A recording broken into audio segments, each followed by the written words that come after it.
Good morning, everyone. This is Jonathan Nolan from Atlassian Software. I'm the Director of Developer Relations, and I'd like to welcome you to our fourth Plugin of the Month webinar. This month, we're featuring Andreas Meingast of netoCiety. So before we begin, I wanted to tell you a little bit about this series that we're doing. This is, as I mentioned, a monthly series. Every month, we go out into the community and we try and find some of the most exciting, innovative, useful plugins that people have developed for us, and we interview the authors to learn how they, how they accomplished what they did, and have them demo their plugins for the wider community. We've got over 400 plugins, extensions, and macros in our library that the vast majority of which are free and open source. Our community members have developed those over the last several years and generously donated them for everyone to use to make the entire Atlassian product ecosystem better. As of today, there are over 250 developers who have actually contributed code to the plugin libraries. There are 250 committers in our developer network. And if you're interested in learning more about the developer network, I would encourage you to go to the URL that you see on the screen, atlassian.com/developers. It will show you how to get started. If you have a plugin that you've written that you'd like to share, please contact me, and I can get you set up with all the accounts to let you contribute that and begin to work with the rest of the community members to improve and enhance and extend the work that you've already done.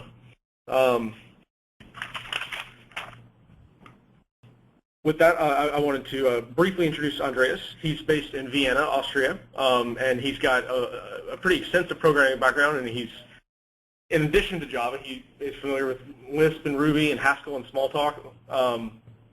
A lot of the really interesting, difficult, sometimes academic languages, as well as the sort of cutting-edge web development languages like Ruby. So he's got a wide variety of experience. As you can see, when he's not coding, he likes music, movies, sports, and going out with friends.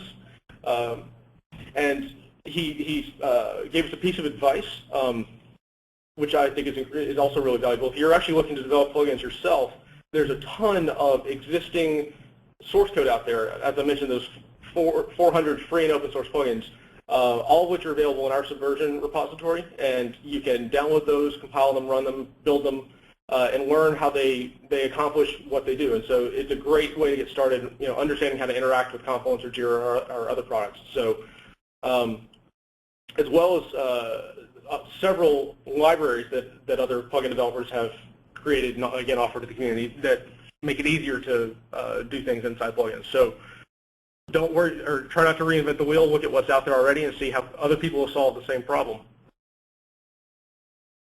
Andreas has worked with netoCiety since January 2008,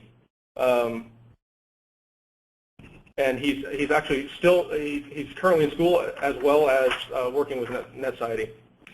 And with that, I think we're ready to get started, and I'll turn this over to Andreas to begin the demo.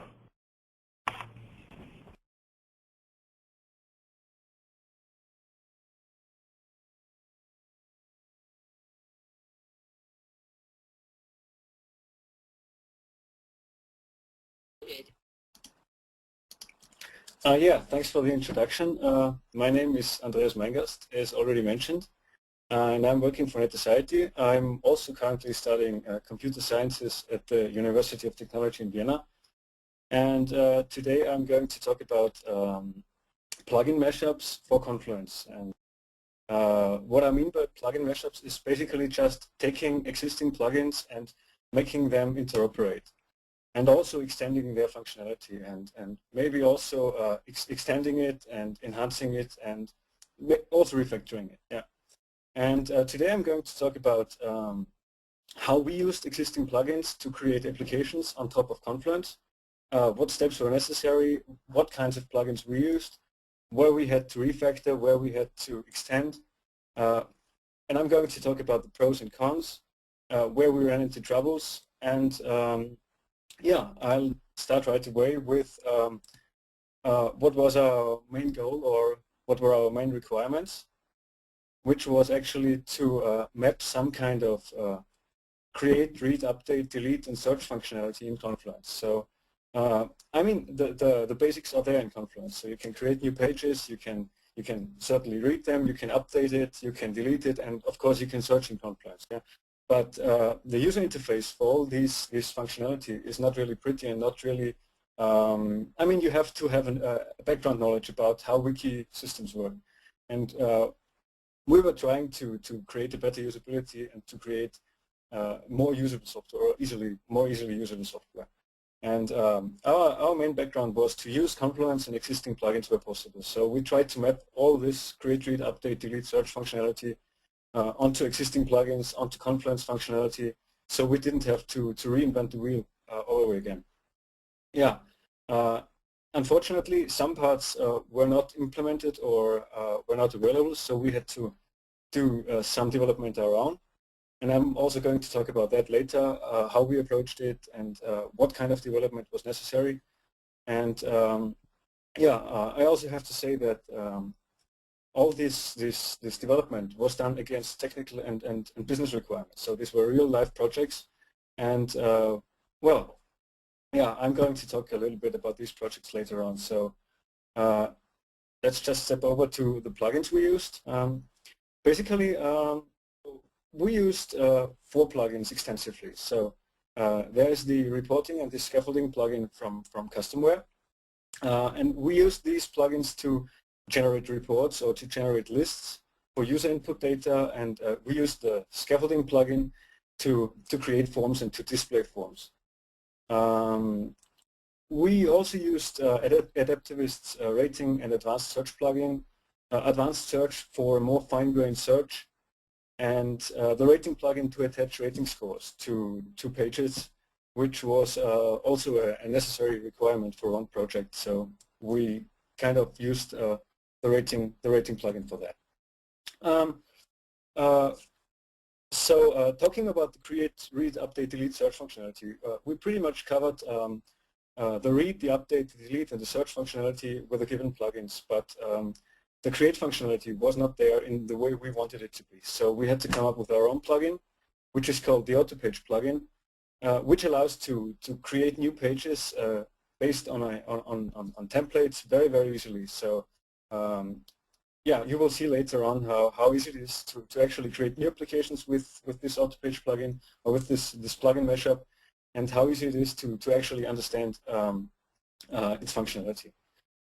What we also did was to provide several enhancements to existing plugins, especially for interoperability.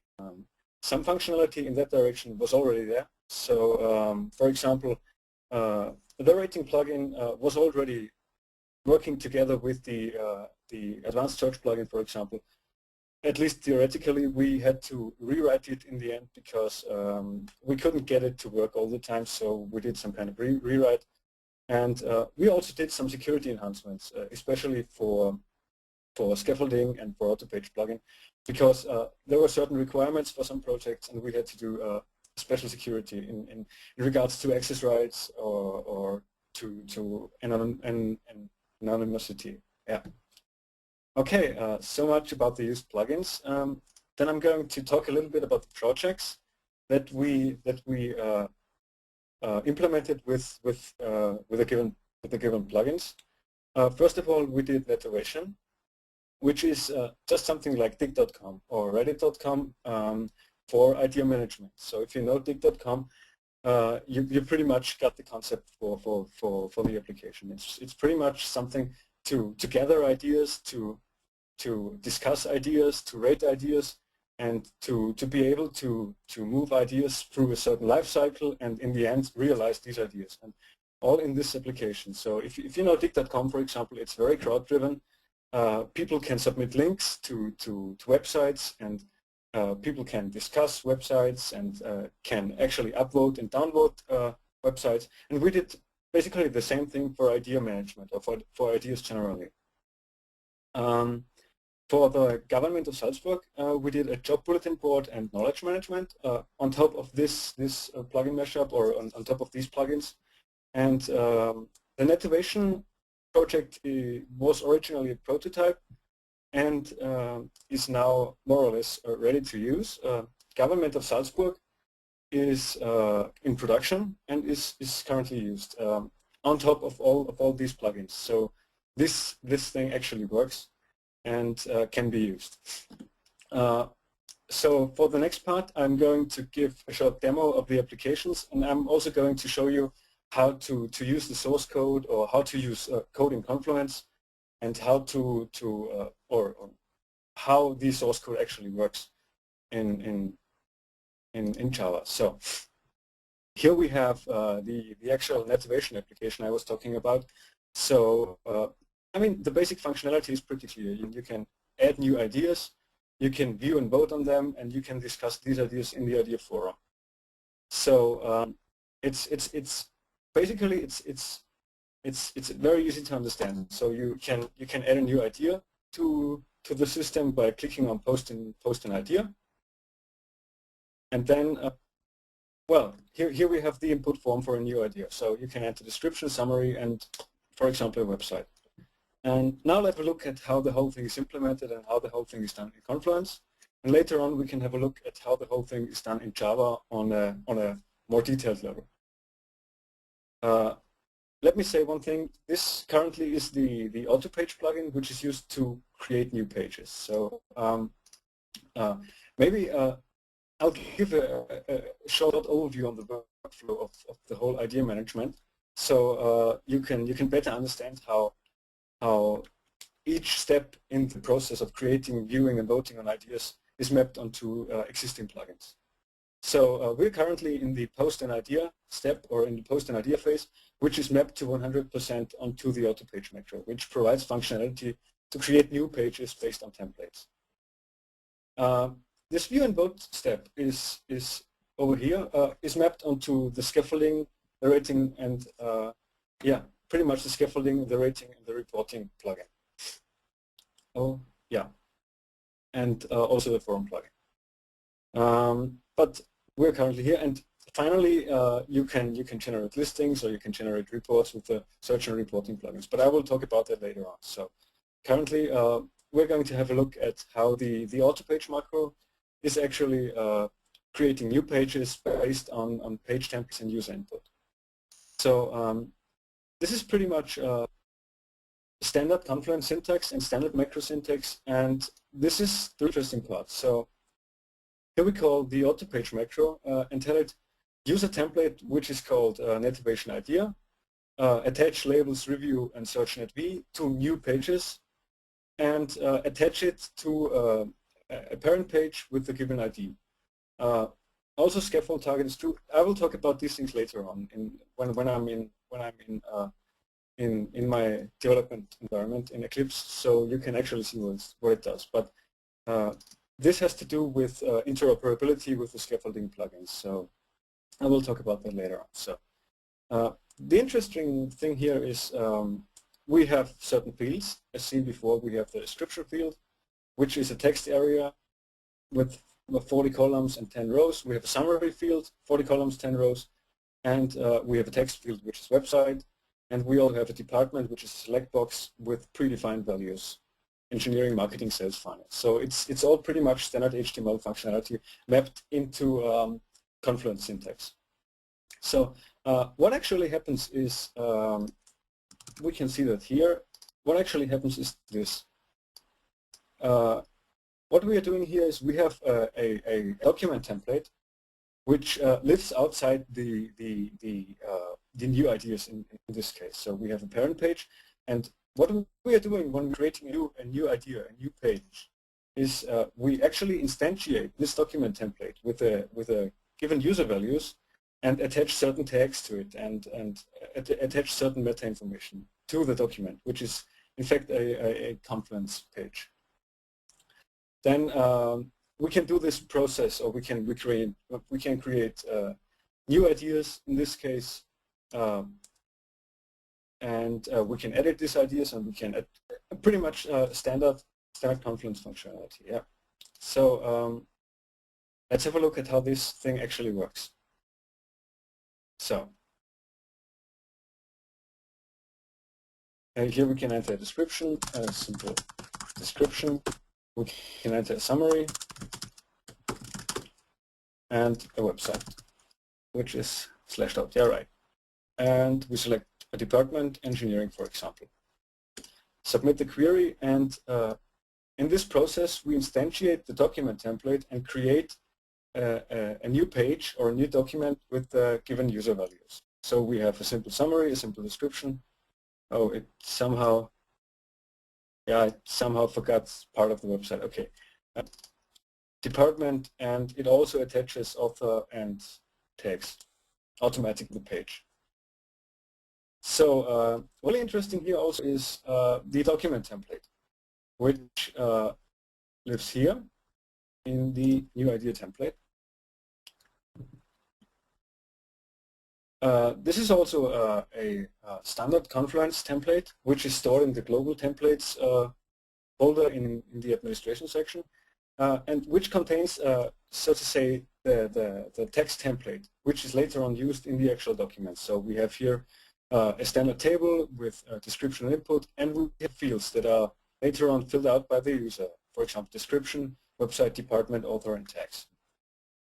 And as you can see here, we have summary. Pretty much this here is the body of the summary that will later on be displayed by the scaffolding plugin. So what we have to do here is to somehow take the user values, the input values from the user. For example, this is a summary or this is a description, and replace the summary variable here in the text with a given user value.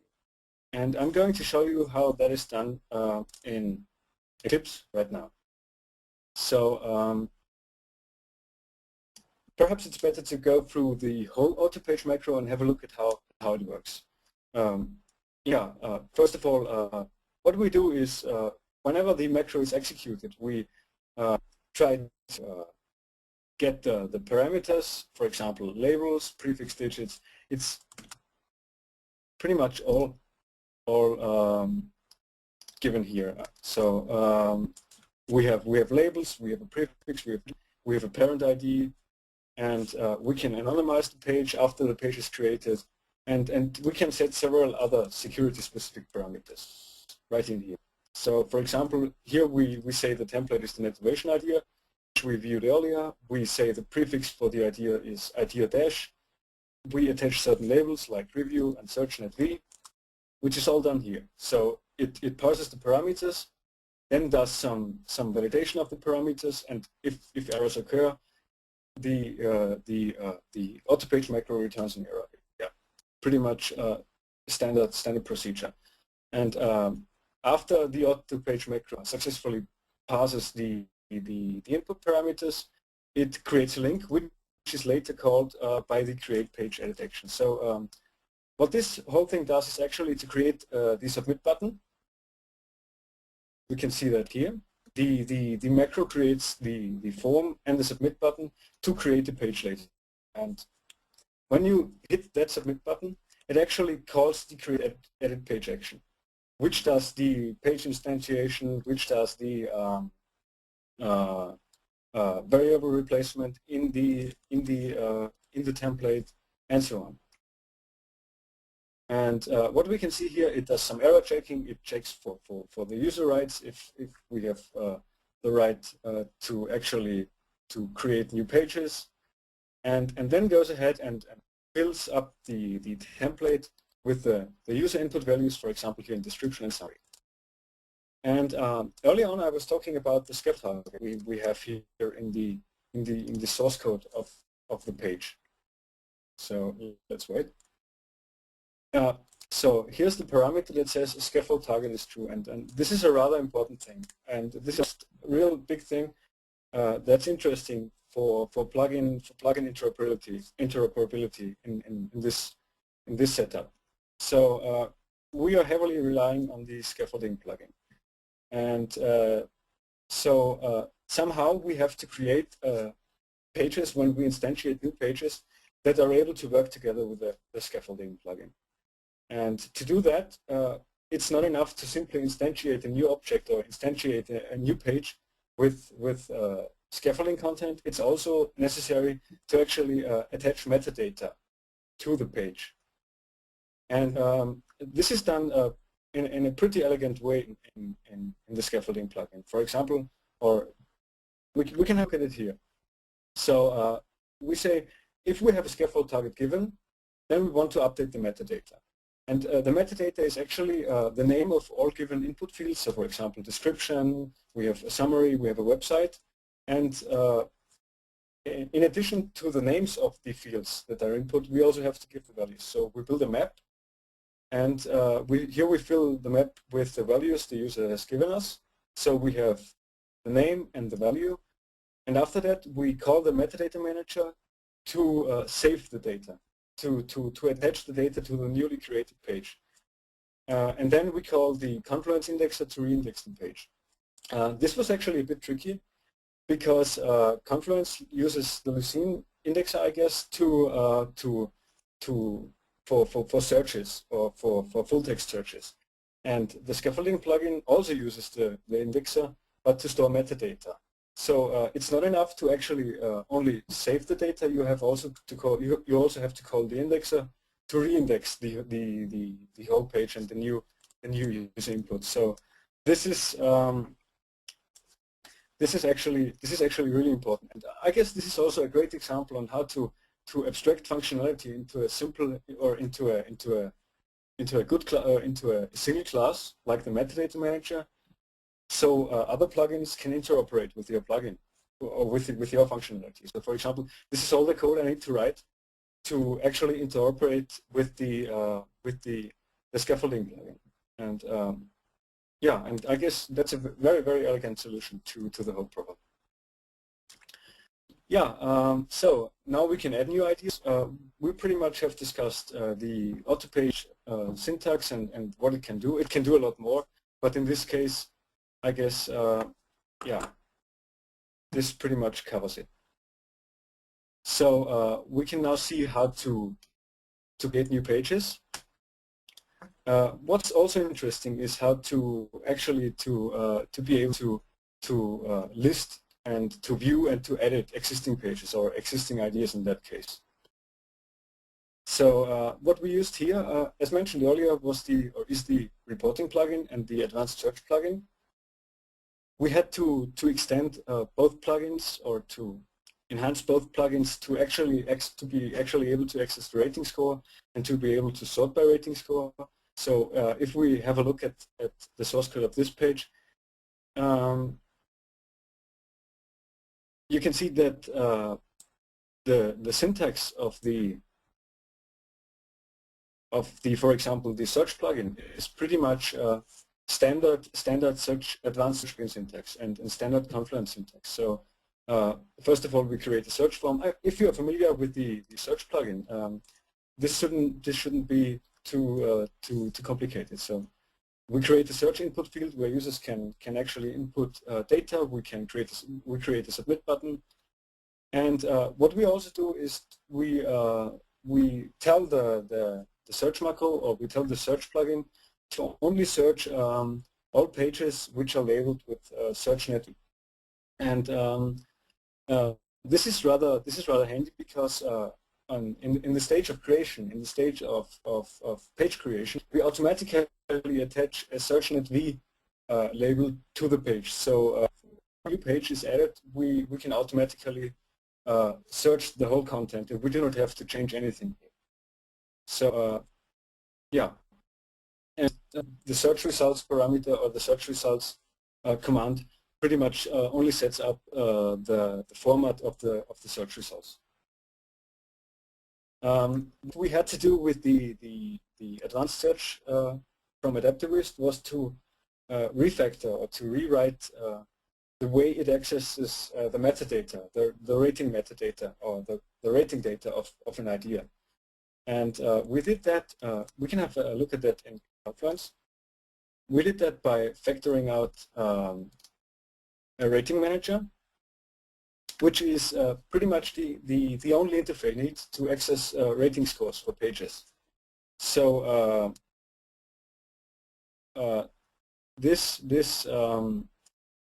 parameter fields equals rating uses the rating manager, the rating score.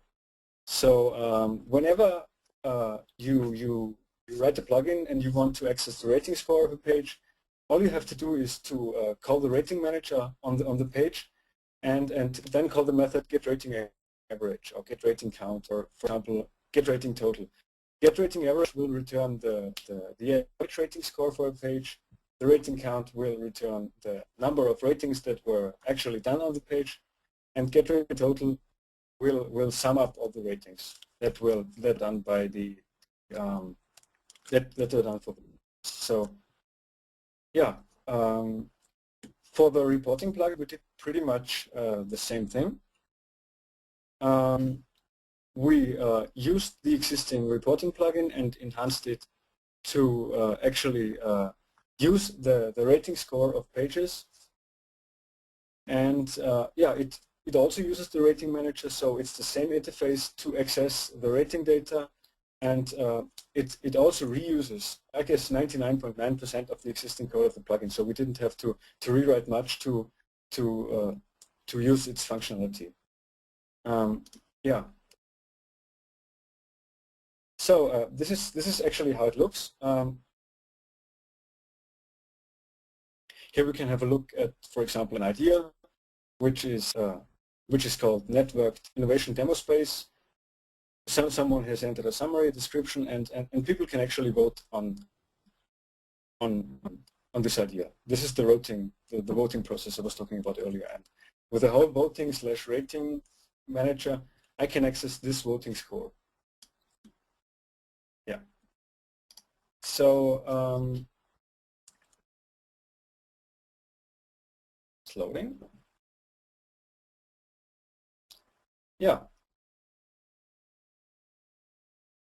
So this is basically, oh, nice rating score. Yeah, this is basically how we mapped CRUD's functionality in Confluence. So as you've seen, we have list functionality provided by the reporting plugin.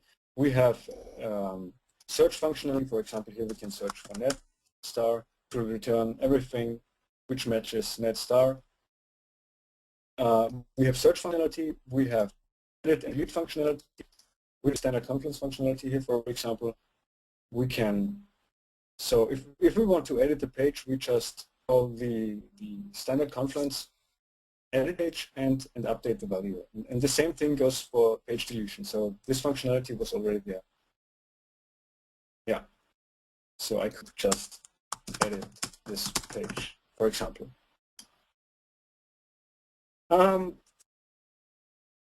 For creation, we have the auto-page plugin, which allows to create new pages, and yeah, reading is done with the scaffolding plugin and all these plugins interoperate and pretty much access the same data and provide a very easy to use user interface. So people can actually use this application without knowing much about Confluence, without knowing much about Confluence syntax, and yeah, it pretty much it just works.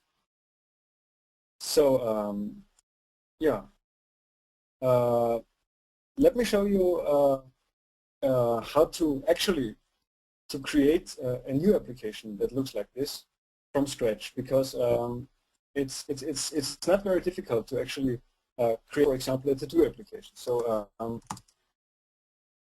I am going to my local Confluence server, where I've set up a demo space, and what I'm doing here is to create a to-do application, a to-do list. So on top of the existing plugins we used here. So once again, we create new to-do items with the auto-page macro. This is the create functionality. We read, update, delete it with the reporting plugin and with the scaffolding plugin, and we search for to-do items with the advanced search macro. So it's very simple. So if we have a look at at this image, or at this part of the image, what do we need? We need, first of all, we need a document template. Then we need a parent page, so to-do items can actually be accessed or be stored.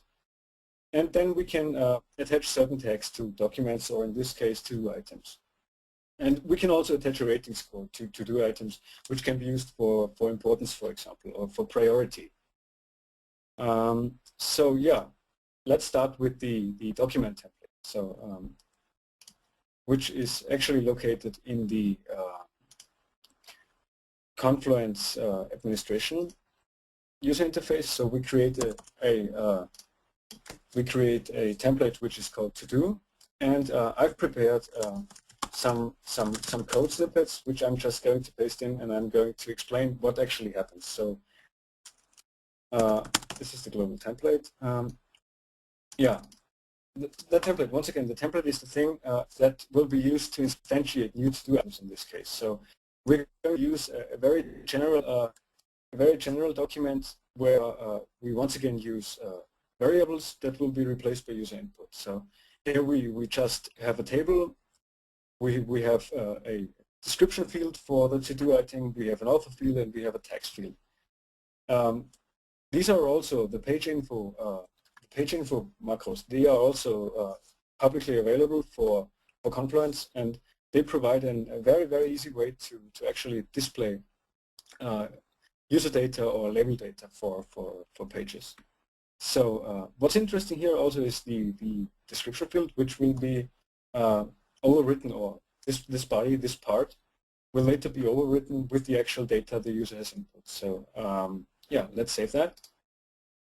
Yeah, this is showing how it will look later on. So yeah, this is a to-do item, at least the template for a to-do item. Yeah. So the next part, what we want to do is to actually to create new to-do items. So we go ahead and create the page or edit the page to add new items.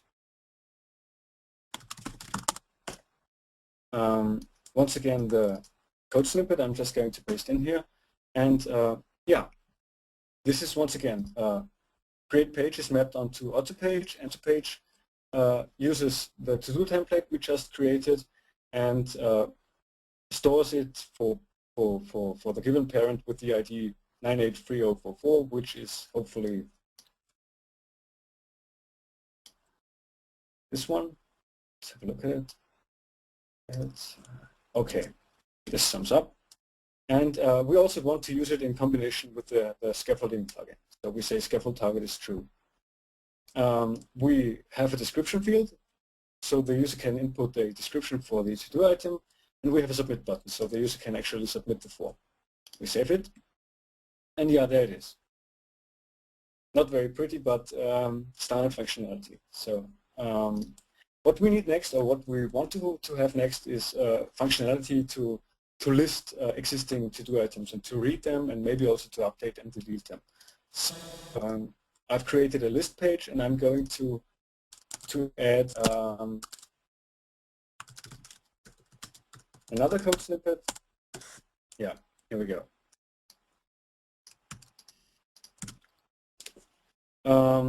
For to-do items sorted by priority. So what we have here is the reporting macro, which uses report table and current item and all these macros, and it limits the results to 50 to-do items. And yeah, I mean, this is standard reporting syntax and standard reporting functionality. The documentation for the reporting plugin is actually very good.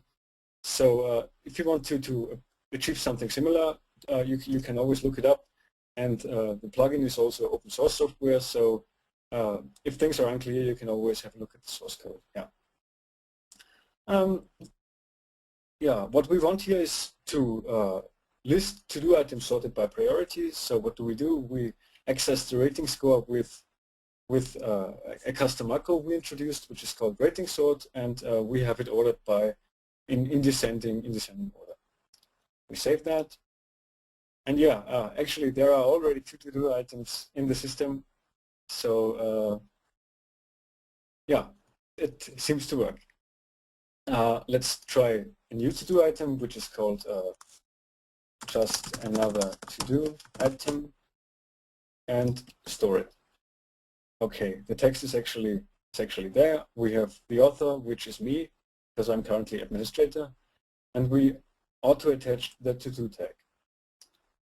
And the item is actually in the list, so we can actually try some rating. we say it's 3 stars, and there it is. And the rating sort actually applies, so this seems to work. Next is the search functionality. There we go.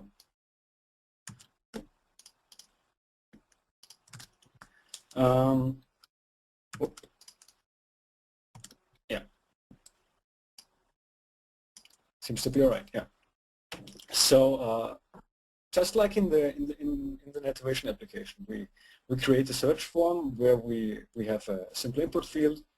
We match all pages with label to do, which are automatically attached to new to-do items, and we extract rating score, the title of the page, and the author, and we limit to 20 search results. So here we go. We search for to-do, so here we go, and it's actually using the rating score to sort. So we can also do this or do that. Yeah, seems to work. So what we did here on top of existing plugins, we created a very simple application to create to-do items, to list to-do items, sorry, to list to-do items, to sort to-do items, and also to edit them and to update them. Here we go. This was edited. Yeah. Yeah. This is pretty much how it works, and this is how simple it actually is to create new applications on top of this plugin setup. So if you install all these plugins, you can easily create new applications. Currently, the only limitation is that you cannot do cross-references, or you cannot do relations in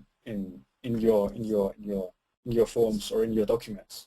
So this is the only limitation. So you will have to, if you're doing simple applications, it's no problem. But as soon as you're doing more complex applications, you would have to think that you would have to work around the fact that you cannot do relations which are normally done in relational databases, for example, where you can have a one-to-one relation for, let's say, we have a user and we have I don't know, we have to-do items, and I want to express the fact that a user has n to-do items. So that's currently not possible, but I'm sure there's a workaround for that. So that could actually be implemented. Yeah, so much for the demo of the to-do application. This is pretty much how things work together and how we made things work together. And what I really want to say here is that lots of plugins don't provide easy-to-use interfaces or clean interfaces. So you often have to dive into the source code and re-implement functionality or refactor certain things in plugins and extract APIs or extract interfaces so you can access functionality from other plugins. So for example, what we did, as already mentioned, we extracted the rating manager functionality, which is a very simple way to access rating scores all over the place from any plugin. So for example, if you have want to access the rating score of a given page from your plugin, all you have to do is to instantiate the manager, and then you're there. And then you can call the appropriate methods. And I guess this is a really important point here, that most plugins or many plugins don't provide such interfaces. And that is very hard and very error prone to actually try to access plugin functionality. But it's certainly doable, but you have to be careful. Yeah, so much for the demo and the netoCiety. Hopefully I didn't forget anything, but yeah, from my part, I guess that's about it, and I can give back to Jonathan. Great, thank you so much, Andreas. Okay. No. Do you want to put your phone on mute? Oh yeah. Sorry. Yeah. No worries. So again, thank you so much. You know, we're all amazed at how much you've been able to accomplish with plugging together all these different plugins from different sources and different companies and different contributors, and have really built an amazing application out of it. And as I can see from the some of the questions from the audience is also impressed and compliments on your nicely done work. So I will point out then that there's a questions panel in the in the webinar software. So if you have questions for Andreas, just type them in there, and then we'll see them, and I'll ask them on your behalf. And Andreas, if you've got your headset ready. Yeah. It's ready, yeah. Oh, great. Okay. So the first question to come through is just when. So most of these plugins are available, I know already. For example, scaffolding and reporting have been out for quite a while. The ones from Adaptivist are publicly available. Is the AutoPage plugin available as well? Yeah, currently it's we develop it as open source software, but we do not have it in version control or publicly. But if you want to have it, you can write us an email, and we will send you the source code or the binary or whatever you want. Great.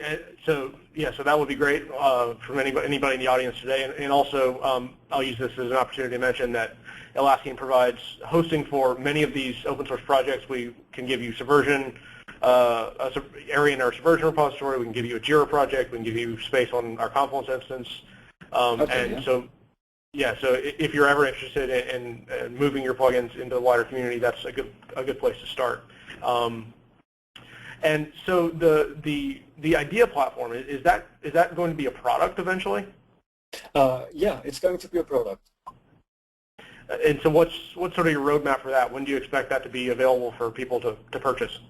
I guess it's actually I'm not responsible for sales, but as far as I know, it's currently available for sale or for purchase. Oh, terrific. Yeah. So yeah, that I have to say that's one of the most attractive and smoothest applications I've ever seen built on top of Confluence. You guys, first of all, have got a terrific graphic designer, and second of all, have been able to do some really great things. Yeah, thanks. So let's see, were there any particular any other particular advice, I guess, that you would give to other people who are trying to develop plugins or even use the existing plugins out there? Lessons that you guys learned. Yeah, I mean, we ran actually into some troubles. So we developed this application for Confluence 2.6.1, and we tried upgrading it actually to a more recent version, and that was not so easy because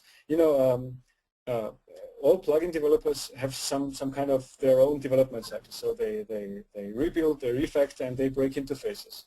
So if you really want to extend or enhance existing plugins, you have to make the decision to stay at a certain version or at a certain version, because it's not really easy to port your changes over to the next version of the plugin and to the next version of Confluence, for example.